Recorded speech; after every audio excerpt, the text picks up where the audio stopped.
유튜브를 하기가 싫어졌었어요. 이게 사람을 진짜 미치게 만들더라고요. 처음부터 그런 마음이었던 건 아닌데, 근데 의외의 일이 벌어진 거예요. 어차피 저라는 사람 자체를 사람들이 좋아할 거라고 생각을 하지도 않았고, 제가 하는 이야기들을 사람들이 듣거나 좋아할 거라고 생각을 안 했으니까, 제가 뭐 유명한 사람인 것도 아니고, 또 막 SNS, 인스타 같은 데서 막 이렇게 열심히 홍보를 하거나 뭐 그런 재주도 없고 그런 걸 좋아하는 취향도 아니고, 그래서 친구들이랑 주변에 뭐 아는 사람들에서 처음에는 구독자 30명, 뭐 조회수도 비슷하게 해서 그렇게 이제 느긋하게 가려고 생각을 했었어요. 근데 의외의 일이 벌어진 거예요. 그러니까 생각도 못 했는데 조회수가 1000이 넘어가고, 그러니까 정신이 없더라고요. 처음엔 되게 무서웠어요. 막 댓글 알람 뜰 때마다 막 조마조마해 하면서 확인하러 들어가고, 뭐 실제로 좀 듣기 어려운 이야기가 있기도 했고, 그런 일이 한 번 있고 말았으면 좀 덜 했을 텐데, 올리는 영상들이 연달아서 조회수가 막 1000을 넘어가니까 정신을 못 차리는 거예요. 제가 스트레스가 생긴 거예요. 그 주변에서 막 계속 알고리즘을 탔다 뭐 이런 이야기를 하니까 저도 모르게 그거를 따라가기 시작하는 거예요. 예전에 제가 회사에서 했던 게 그런 비슷한 일이었거든요. 어떤 키워드가 플랫폼에서 더 많이 노출이 되고, 사람들이 노출되었을 때 어떤 거를 클릭하고 들어오고 유입되는 경로가 어떻게 되는지 뭐 이런 것들을 또 지표를 보면서 머리를 굴리고 있더라고요. 근데 거기서 끝나는 게 아니라 다음에는 뭘 올려야 되지? 제가 이제 그동안 하고 싶어가지고 이렇게 정리해 놓은 얘기들이 굉장히 많았는데, 그거를 싹 다 이제 밀어놓고 이 얘기를 했을 때 조회수가 늘어났으니까, 그러면은 다음에는 이 얘기에서 연결된 다른 이야기를 해보자, 뭐 이렇게 되는 거예요. 그래서 실제로 그렇게 했는데 가장 최근에 올렸던 영상이 또 조회수가 안 나오는 거예요. 근데 이게 조회수가 안 나온다고 얘기하지만 제가 처음에 했던 목표에 비해서는 또 엄청 많이 나오는 거거든요. 100이 넘으니까. 근데 그걸 보고서 제가 왜 그러지? 이 생각을 하고 있는 거예요. 그때 좀 아차 싶었어요. 내 중심이 흔들리고 있구나. 저 주변에 유튜브로 성공하고 굉장히 유명해진 친구들이 많이 있거든요. 처음에 유튜브 하겠다고 했을 때 이 친구들이 저한테 막 이런저런 조언들을 되게 많이 해줬어요. 이 바쁜 친구들이 시간 내서 막 내 영상 보고 내 유튜브 기획 보고서 이런 피드백 주고 하는 게 참 고마운 일이기는 한데, 나는 그렇게는 안 할 거야 였어요. 왜냐하면 저는 이런 유튜브 같은 걸 하는 데 있어서 그 무엇보다 중요한 게 지속 가능성이라고 생각을 하거든요. 쭉 이어서 오랫동안 이거를 꾸준히 할 수 있는 거, 그렇게 하기 위해서는 저는 제가 저를 지키는 게 가장 중요하다고 생각을 했어요. 친구들이 해줬던 조언은 테크니컬한 것들이 많았죠. 어떻게 하면 성공적인 유튜브 채널이 될 수 있는가에 대한 이야기였고, 그걸 따를 수도 있죠. 그리고 그런 것들을 많이 해봤어요, 사실은. 그런데 그렇게 하면서 제가 굉장히 괴롭고 스트레스를 받고 나중엔 정신적으로 무너지는 거를 저는 이미 경험을 했었잖아요, 회사를 다니면서. 그래서 조언은 고맙지만 나는 내 스타일대로, 내 속도대로, 내가 처음에 계획하고 목적했던 바대로 그대로 가겠다라고 마음먹고 시작을 했는데, 정신 차리고 보니까 조회수가 안 나오네. 이유가 뭐지?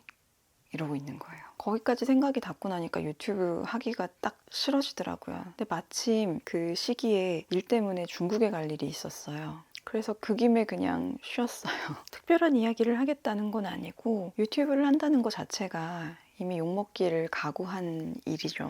불특정 다수한테 나의 생각이 노출이 되는데 어떻게 욕을 안 먹을 수가 있겠어요. 사실은 저처럼 되게 좀 예민하고 자존감이 많이 낮은 사람의 경우는 특히나 이런 악플이나 내가 누군지 알 수 없는 화면 너머의 사람한테서 내 생각에 대해서, 내가 어떤 했던 얘기에 대해서 욕을 먹었을 때 굉장히 취약하게 반응을 할 수가 있는데, 그럼에도 불구하고 왜 또 죽지도 않고 기어나와서 영상을 찍고 있는가에 대한 이야기를 하게 될 것 같습니다. 작금의 시대를 살고 있는 사람들은 본능적으로 타인의 인정을 요구하게 돼요. 근데 그 인정 욕구라는 게 사람을 미치게 만들죠. 우리가 뭔가에 대해서 어떤 정도라든가 어떤 가치 같은 거를 판단함에 있어서 가장 기본되어야 되는 게 특정한 기준이거든요. 인간은 사회적인 동물이잖아요. 따라서 우리가 나 자신에 대해서 어떤 것들을 측정하고 판단할 때도 일정한 기준이 필요하고 우리한테 있어서 그 기준이라는 거는 어찌 보면 사회의, 이 사회를 구성하는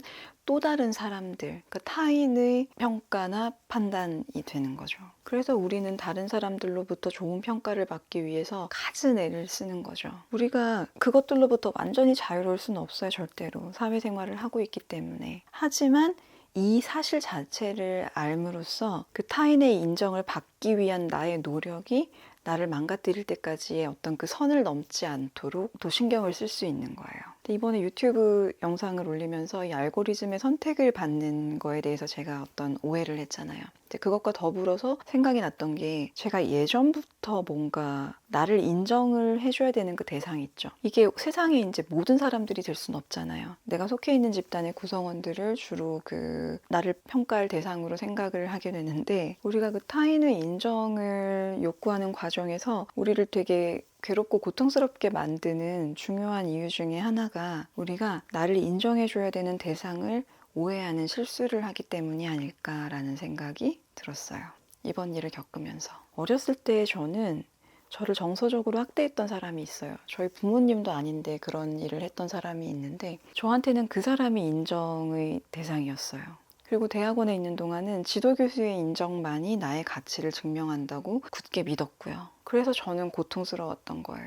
잘못된 사람을 내 인정의 대상으로, 기준으로 생각을 했으니까. 애초에 기준이 잘못됐으니까. 돌이켜보면 그 사람들이 정말로 내가 인정받아야 되는 정확한 대상이었냐라고 생각을 해보면 아니에요. 틀렸어요. 그리고 이렇게 잘못된 대상으로부터의 인정을 받기 위해서 내가 막 열심히 애를 썼기 때문에 그래서 더 괴로웠고 고통스러웠고 불행해졌고 우울증에 걸렸고 그리고 심지어 저랑 비슷한 상황에 처한 어떤 사람들은 목숨을 잃기도 하죠. 우리가 이런 인정 욕구를 영원히 가지고 살아야 하는데 근데 이 인정 욕구로부터 자유로울 수는 없고요.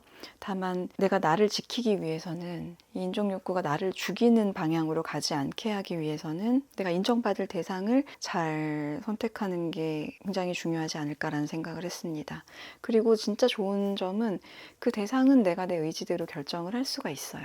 그래서 돌이켜 생각해 보면은 유튜브를 하기 시작하면서 그러니까 제가 우울증이랑 관련된 일들을 하겠다고 마음을 먹은 이유로 그때 제가 잡았던 목표는 맨 처음에는 정말 단 한 명이었어요. 단 한 명이라도 내 얘기를 듣고 마음이 달라져서 생각이 달라져서 끝도 없는 우울의 구렁텅이에 빠져 있다가 아침 햇살에 웃을 수 있고 선선한 바람에 기분이 좋을 수 있고 맛있는 음식을 먹으면서 기쁠 수 있는 그런 삶을 살 수 있게 된다면 나는 보람차고 다 이뤘다는 생각이 들 것 같다라고 생각을 했던 게 저의 첫 번째 타인으로부터의 인정에 대한 욕구였던 거고요. 그리고 이제 유튜브를 본격적으로 시작하면서 잡았던 목표는 사실은 1000명이었어요. 단순히 구독자 수 1000명이 아니라 우울증에 걸린 사람들이 아니더라도 힘든 사람들이 정말 많잖아요. 저는 제가 여기에 올리는 영상들이 우울증뿐만이 아니라 뭐 대학원 생활이든 아니면 어떤 식으로도 우리가 살면서 어려움을 겪는 그 삶의 여느 순간에 그냥 마음을 나누고 이야기를 나누고 도움을 주고받을 수 있는